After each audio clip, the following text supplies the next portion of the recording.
patient.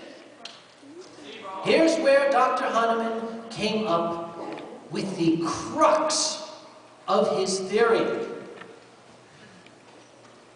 It's not the compound itself, it's not the chemical, not the molecule that causes the health benefit. The water remembers having had the molecule in it. It's the memory of the water that makes you feel better.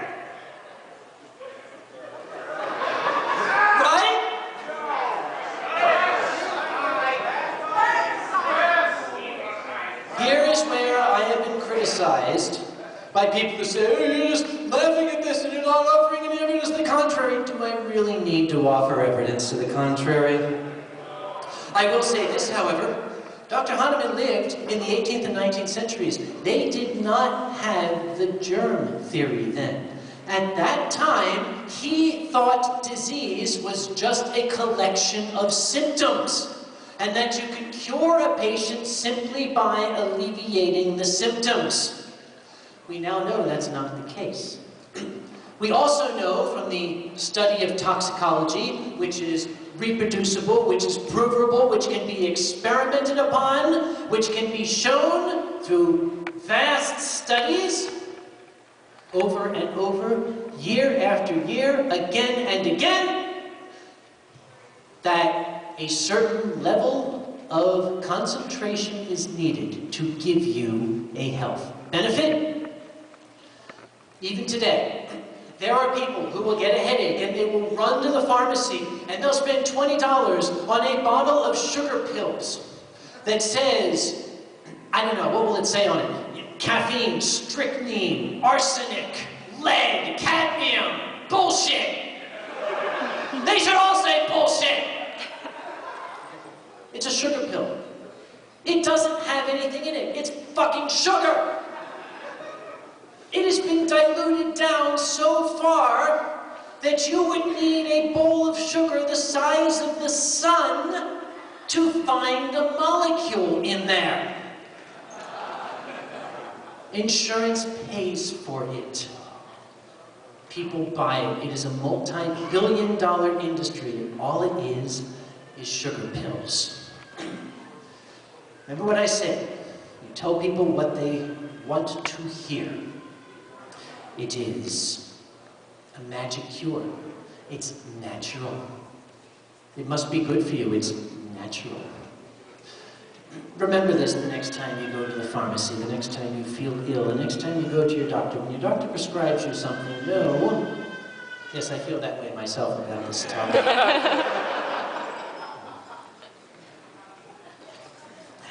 I don't want to belabor the point because I need to allow the next panelist onto the stage. The next panelist is, oh, it's me. I don't know. So we shall leave the study of science and pseudoscience and crap aside for now.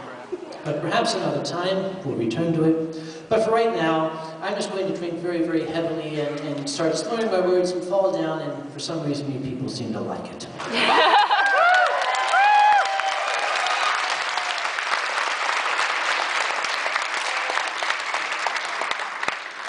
This is what I do. This is why they take me to these conventions. They put me up on stage, they give me a bottle of wine, and they just say, go. So I'll go. Hope that's okay. I perform all over the world. Quite literally. I performed on 4 different continents. I performed on some incontinents. That was cheap, I'm sorry. I'm not going to go there. And pretty much it's always the same thing. I just get up here and prattle on about nothing really in particular, and everybody's like, oh, that was so great, that was great. I'm like, oh, you people are easily amused, aren't you? All furries are. But that's true. Furries are a unique breed. We are unlike other people. Why is that? I was at a science fiction convention this past weekend. Now, I do not for one moment want to start up any kind of war or hate between the fandoms. That's not my goal. There shouldn't be either. We are all imaginers. We are all dreamers. Not one of us should look down on another. I've occasionally talked to people about other fandoms, like like the Twilight fans. Oh, I'm sorry, what? The Twilight fans? What, you don't like Twilight fans? So what you're saying is these people are into something that you view as being childish and infantile, and you don't understand it, and therefore it's something to be derided. Does that sound familiar to you, Fluffy?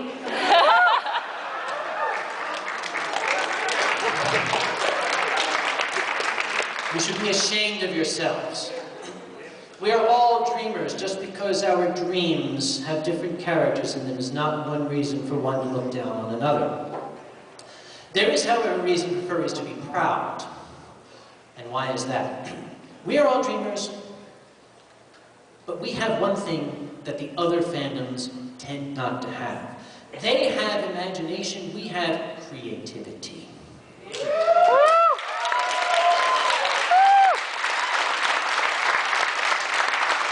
It's true. Anyone can imagine. When a studio comes out with a movie, we're like, oh, that movie is great. I wish I was part of that universe. I am going to wear the uniform that they wear. I'm going to make myself up like they do. I am going to become one of them. And then they got all upset if somebody comes in with the uniform isn't perfectly right, or the makeup is askew a little bit. They say, that's off canon. You are bad. That's no good. You are a bad fan. Furries are not following a model. We make our own fandom. We create our own world. We make our own dreams and choose to live in them. If you guys want to go live in somebody else's dream, that's fine. We'll stick to ours. Thank you very much.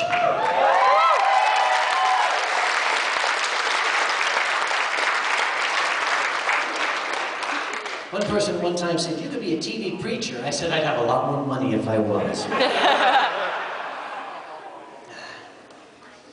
What is it about furries? What do? We anthropomorphize. That's a wonderful word. That's an Ivy League word. Anthropomorphize.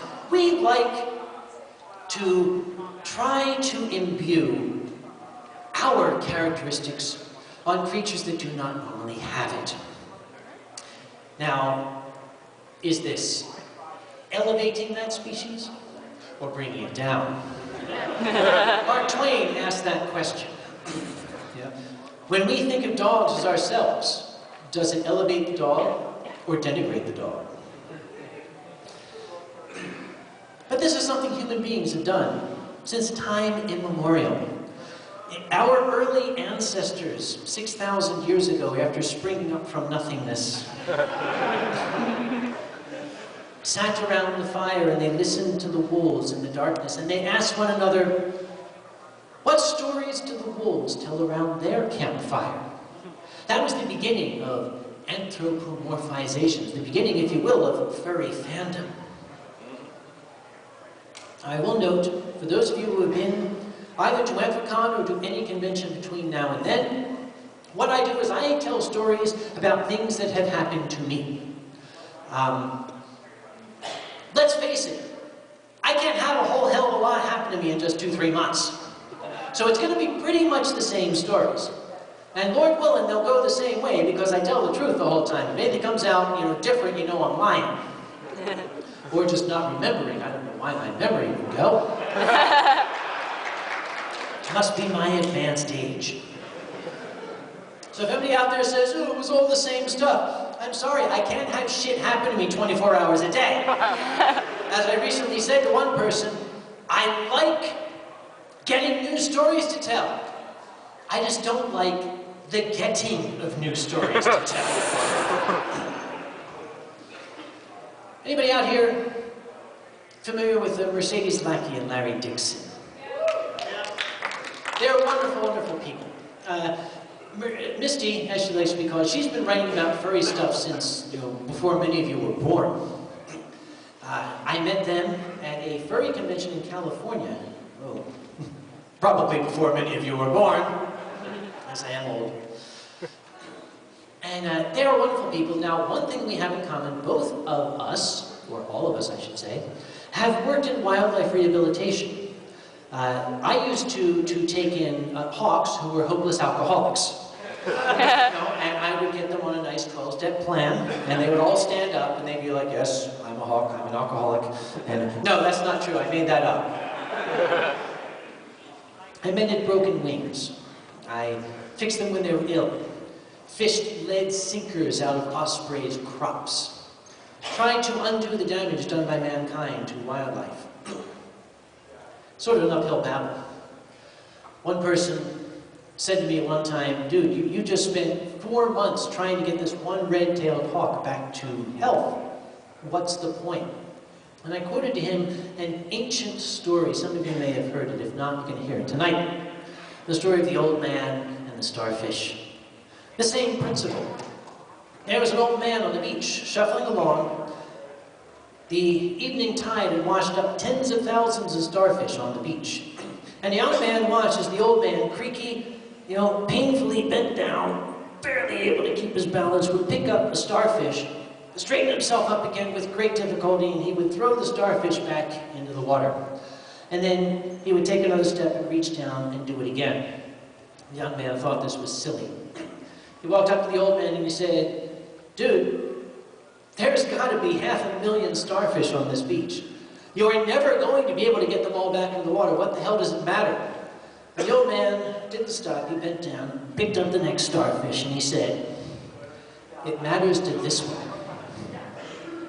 That's why wildlife rehabbers do what they do.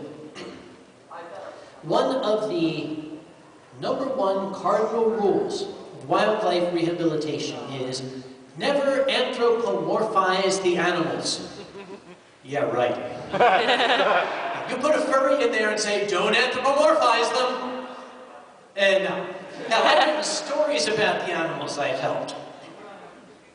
In fact, Misty and Larry, actually Misty herself, was instrumental in publishing the first story I wrote about one of the birds I used to know. That was called Tweaked in the Head. She wrote an anthology back in 1999, invited me to submit a story. It was an anthology of science fiction stories about birds of prey.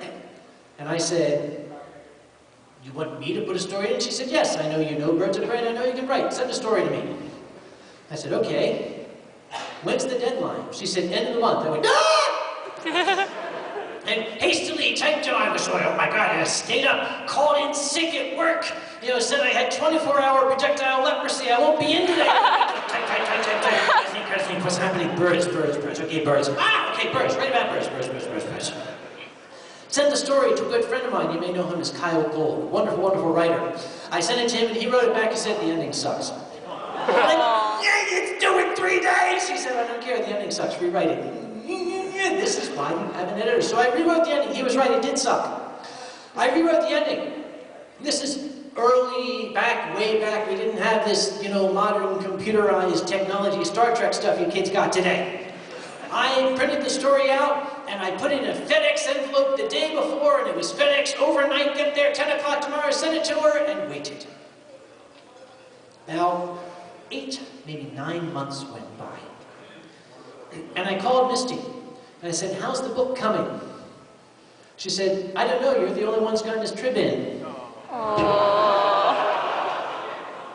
I learned something about the writing world back then. Writers are lazy fucks.